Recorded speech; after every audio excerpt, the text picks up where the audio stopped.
दोस्तों नमस्कार। दोस्तों मैं सतबीर सिंह अपने यूट्यूब के भारत लिंक ग्लोबल चैनल पर लंदन से आपका स्वागत करता हूं। दोस्तों सबसे पहले तो मैं अपनी आज की वीडियो का टॉपिक शुरू करूं उससे पहले थोड़ा 2 वीडियो जो मैंने पीछे बनाई थी उसके बारे में बताना चाहूँगा। वो वीडियो थी दोस्तों प्रीतम जी के बारे में जो जिन्होंने सुसाइड कर ली थी दुर्भाग्यवश। तो उनके बारे में पहली बात तो ये है कि एक वो इन्फॉर्मेशन थी मैंने कहीं से देखा था, थोड़ी ही देखी थी वीडियो कि प्रीतम सिंह जी ने जो सुसाइड की वो शायद फांसी का फंदा खा के फांसी का फंदा लगा लिया था। तो ये शायद मिस इन्फॉर्मेशन थी, पता नहीं मैं कहाँ से देख गया उस चीज़ को, जबकि उन्होंने ज़हर का सेवन किया था और इसलिए उन्होंने ज़हर से आत्महत्या की थी, जो कि बहुत ही दुखद है। अब दूसरी बात दोस्तों, 1-2 बात और थी उसी वीडियो के सिलसिले में। एक तो ये थी कि कुछ लोगों ने ये कहा कि ग्राउंड ज़ीरो पे आके न वो करो, रिपोर्टिंग करो। तो पहली बात तो ये है कि मैं रिपोर्टिंग करता ही नहीं, मैं विश्लेषण करता हूँ किसी भी चीज़ के ऊपर। यानी जो चीज़ पहले से मीडिया के अंदर है, सोशल मीडिया पे है, पब्लिक डोमेन में है, उसके ऊपर सिर्फ़ अपने विचार प्रकट करता हूँ और कुछ नहीं। तो मैं ग्राउंड ज़ीरो पे जाके यानी घटनास्थल पे जाके रिपोर्टिंग नहीं करता, इसलिए थोड़ा उस मामले में मेरे से ये भी मिस इन्फॉर्मेशन होगी। दूसरा फिर ये है कि मैं वहाँ रहता ही नहीं। मैं लंदन में रहता हूँ, तो लंदन में रहते हुए मैं कैसे उस पे जा सकता हूँ, घटनास्थल पर कैसे जा सकता हूँ? कुछ लोगों ने कहा भी था कि आपको क्या पता, आप यहाँ आकर न पता करो, परिवार से मिलो। तो मैं उस देश में रहता ही नहीं दोस्तों, इंडिया में नहीं रहता, मैं इंग्लैंड में रहता हूँ और लंदन में रहता हूँ, तो इसलिए मेरे लिए थोड़ा संभव नहीं है। दूसरा फिर ये था कि दूसरी वीडियो मुझे इसलिए बनानी पड़ी थी कि उस परिवार के दोनों दोनों परिवारों की तरफ से मेरे पास संदेश आए थे, तो मैंने उनको अपने हिसाब से जवाब दिया था। ख़ैर मेरे किसी जवाब से अगर किसी को थोड़ा-सा दुःख पहुँचा हो या और कोई वो हो तो उसके लिए भी मैं सॉरी कहना चाहूँगा। दूसरा फिर ये है कि अब किसी भी चीज़ को ज़्यादा नहीं वो करते, कुरेदते ज़्यादा नहीं, तो मैं उन परिवार को भी यही कहूँगा कि बस और मेरे पास कमेंट ना भेजें, जितना होना था वो हो लिया। अब और वीडियो मेरा भी उसके ऊपर बना नहीं बनता। और मैं अंत में इतना ही कहना चाहूँगा कि भारत लिंक ग्लोबल परिवार की जो संवेदनाएँ हैं वो प्रीतम सिंह जी के परिवार के साथ हैं। परमात्मा उनकी आत्मा को शांति दे और उनके परिवार को इस दुःख की घड़ी में हौसला दे। इतना ही कहना चाहूँगा दोस्तों। जी, अब बात करते हैं दोस्तों आज के टॉपिक की। तो इससे पहले भी एक बात और कहना चाहूँगा कि उससे पहले मैंने एक वीडियो बनाई थी दोस्तों जाट आरक्षण के ऊपर। तो जो जाट आरक्षण पर वीडियो बनाई थी उसकी जो फ़रमाइश की थी, मैंने कहा था कि जो पुराने जो टॉपिक हैं उनके ऊपर मैं अगर वीडियो बनाता हूँ तो मैं खुद नहीं बनाता।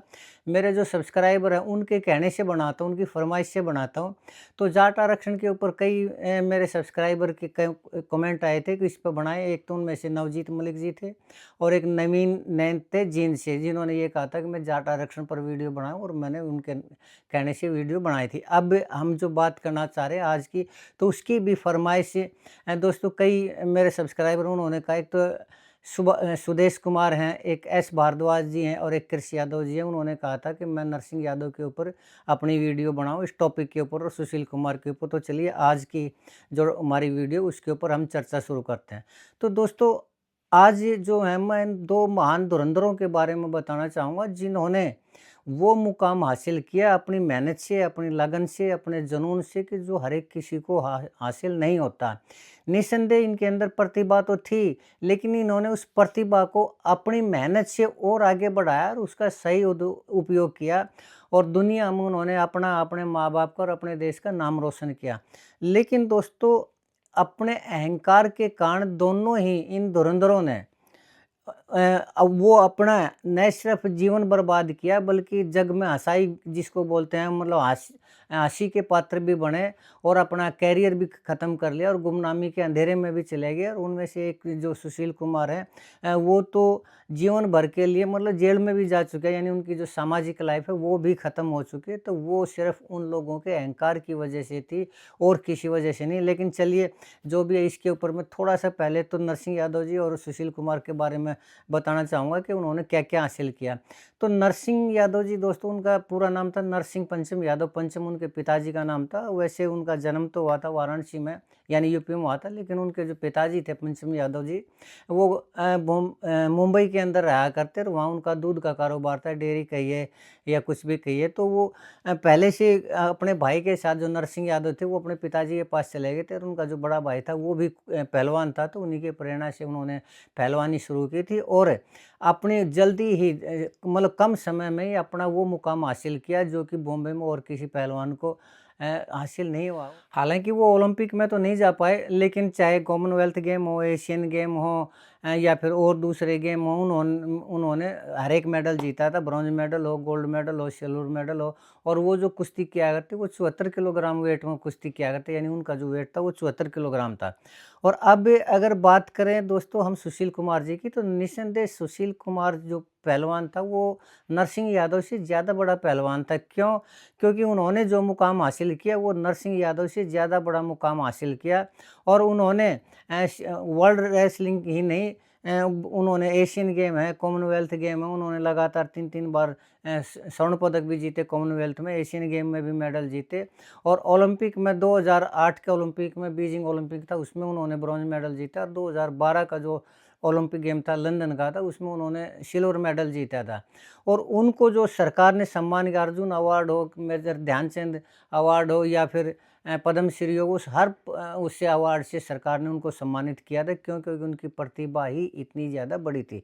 लेकिन पता नहीं दोस्तों सुशील कुमार जो हैं वो किस बात के ताकत लगाई है, या फिर उसको सतपाल सिंह जो उनके गुरु थे उनका रुतबा लगाई है। एक तो उनके ससुर थे, एक वो सतपाल सिंह उनके गुरु भी थे। और छत्रसाल स्टेडियम जो पूरे देश का एक सबसे बड़ा स्टेडियम है, जिसमें हर पहलवान को उसको मक्का मदीना कह सकते हैं, यानी उनके लिए इतना बड़ा एक स्थान है वो छत्रसाल स्टेडियम। उसको भी उन्होंने अपने मतलब प्रॉपर्टी की तरह इस्तेमाल किया था, वहाँ पर भी उनका एक छत्र राज चलाया करता। और इसी कारण सुशील कुमार न सिर्फ जूनियर पहलवानों की पिटाई कर दिया करते, अपमानित कर दिया करते, बल्कि थोड़ी-थोड़ी बातों पर बंदूक भी निकाल लिया करते। तो उनको अपनी ताकत का इतना ज़्यादा गुमान हो चुका था कि जो इज़्ज़त उनको मिलनी चाहिए थी, उन्होंने खुद अपने हाथों से अपनी वो इज़्ज़त ख़त्म कर ली। ख़ैर दोस्तों, अब बात करते हैं मेन उस घटना की जिसमें नरसिंह यादव और सुशील कुमार का आमना-सामना हुआ, और जिसमें नरसिंह यादव का एक तरह से कहिए कुश्ती का करियर ख़त्म हो गया। वो बात थी दोस्तों 2016 की। 2016 में रियो में ओलंपिक गेम होना था। और उस गेम में क्या था कि 2012 का ओलंपिक था, उसके बाद और जो दूसरे गेम थे उनके मेडल जीतने के बाद सुशील कुमार ने कुश्ती की तरफ थोड़ा ध्यान देना कम शुरू कर दिया था। और अगले ओलंपिक के लिए, यानी जो 2016 में ओलंपिक गेम होना था रियो में, उसके लिए क्वालिफाइंग मैच होता है कि भाई किस-किस पहलवान ने, जो भी पहलवान उसमें कोटा जीतेगा, भाग लेगा, वही पहलवान उसमें हिस्सा ले सकता था। तो उस रियो ओलंपिक की क्वालीफायर मैच जो हुआ था उसमें सुशील कुमार ने हिस्सा नहीं लिया। और दूसरा फिर ये था कि उनकी वेट कैटेगरी थी 66 किलोग्राम, जबकि नरसिंह यादव की वेट कैटेगरी थी ऑलरेडी 74 किलोग्राम। तो 74 किलोग्राम में नरसिंह यादव ने वो क्वालीफायर कोटा था वो हासिल कर लिया। तो उसमें WFI का भी ये रूल है कि जो भी कोटा हासिल करेगा सिर्फ वही खिलाड़ी उसमें जा सकता है, और ऐसा होना भी चाहिए। ये गलत रूल नहीं है, ये बिल्कुल सही रूल है। तो क्वालीफायर मैच के लिए जब नरसिंह यादव ने वो कोटा हासिल कर लिया, तो उसके बाद जब सुशील कुमार ने ये दिखाई दिया कि मैं तो 2-2 बार वो ओलंपियन हूँ, 2 बार का ओलंपिक विजेता हूँ, मेडल मैंने जीते हैं, तो उन्होंने अपनी ताकत लगाई या कुछ भी लगाई, उन्होंने खुद वो WFI से अपना उसमें रियो ओलंपिक में जाने के लिए कहा। तो WFI ने, जिसके के अध्यक्ष हुआ करते ब्रजभूषण शरण सिंह जी, उन्होंने मना कर दिया। क्यों? क्योंकि ऑलरेडी उन्होंने जो WFI के जो रूल थे वो यही थे कि जो क्वार्टर जीतेगा वही जाएगा। तो वो नहीं, उन्होंने मना कर दिया जो उस मैच में भेजने से या उनका पार्टिसिपेट करने से या नाम आगे भेजने से। तो इस मामले में सुशील कुमार कोर्ट में भी गए, लेकिन कोर्ट ने इस चीज़ में उनकी याचिका वापस कर दी। तो उन्होंने कहा कि ये हमारा काम नहीं है, आप वापस WFI जाइए। तो इस मामले में जब प्रधानमंत्री जी को पता चला, तो उन्होंने भी SIT का गठन करके ना इस मामले को देखने की कोशिश की। लेकिन रूल तो रूल होते हैं, उस SIT में भी जो WFI ने उसमें कोई विशेष रुचि नहीं दिखाई। और वो जो ओलंपिक गेम था उसमें वो नहीं जा पाए। सुशील कुमार का जो है नाम है वो नहीं भेजा गया। तो और उधर से जो नरसिंह यादव, उन्होंने अपनी साई सोनीपत के अंदर अपनी ट्रेनिंग शुरू कर दी थी। नरसिंह यादव चूँकि महाराष्ट्र के खिलाड़ी थे, और जो सुशील कुमार और सतपाल पहलवान ये इसी बेल्ट के, हरियाणा दिल्ली रिस बेल्ट के थे। तो नरसिंह यादव डोप टेस्ट में फँस गए। तो जब वो नाडा से उनका सैंपल भेजा गया, तो उसमें वो पॉजिटिव पाए गए और उनके ऊपर जाने से लग गया था बैन। लेकिन बाद में नाडा ने उसको क्लीन चिट दे दी थी। रिजेक्ट होने के बाद दोबारा उनको सैंपल लिया होगा, तो वो क्लीन चिट मिल गई थी। लेकिन उस क्लीन चिट को वाडा ने, यानी WADA, world anti doping association, उन्होंने उसको मना कर दिया और न सिर्फ पार्टिसिपेट करवाने से मना कर दिया, बल्कि 4 साल का नरसिंह यादव के ऊपर बैन भी लगा दिया। और उसके बावजूद जो वेट कैटेगरी में क्वालीफाई मैच किया था नरसिंह यादव ने, तो जो ओलंपिक के गेम थे उसमें भी सुशील कुमार ने तो कोटा हासिल किया ही नहीं था 74 किलोग्राम में, तो उसमें न सुशील कुमार जा पाए और न ही नरसिंह यादव जा पाए। तो कुल मिला के कहने का मतलब ये है कि नरसिंह यादव का कैरियर अगर ख़त्म हुआ तो उस डोप टेस्ट के कारण ख़त्म हुआ। और उस डोप टेस्ट का जो आरोप नरसिंह यादव लगा रहे हैं, वो बार-बार ये कह रहे हैं कि सुशील कुमार के कहने से मेरे खाने के अंदर कुछ नशीली चीज़ें डालेगी जिसका मेरे को पता नहीं चला, और फिर जो यूरिन के सैंपल भेजे गए तो उसमें वो डोप टेस्ट के लिए पॉजिटिव पाए गए और उनका कैरियर हो गया ख़राब। अब हालाँकि इस चीज़ का सबूत तो नहीं आया, लेकिन जिस तरह की हरकतें सुशील कुमार ने दिखाई थी, जिस तरह का उनका व्यवहार रहा है, इससे लोगों ने भी भरोसा कर लिया। और भरोसा ना करने का कोई कारण भी नहीं बनता कि ज़रूर सुशील कुमार ने ही कुछ न कुछ करवाया होगा।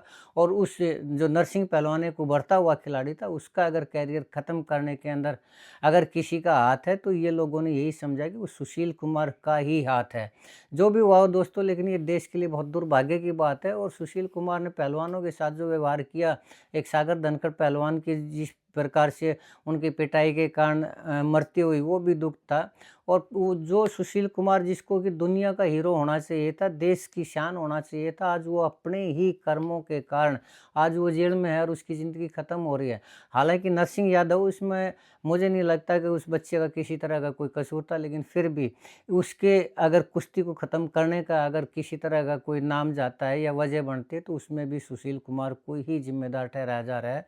तो ये था दोस्तों आज का मेरा जो विश्लेषण। मुझे उम्मीद है कि आपको पसंद आया होगा। अगर आपको लगता है कि मैं सही कह रहा हूँ, तो आपसे गुजारिश है कि आप मेरे इस वीडियो को लाइक करें, शेयर करें और कमेंट करें दोस्तों। और एक निवेदन साथ में और करना चाहूँगा कि मेरे इस चैनल को ज़रूर सब्सक्राइब करें। आपने मेरा ये वीडियो देखा, इसके लिए आपका बहुत बहुत धन्यवाद। नमस्कार, जय हिंद, जय भारत।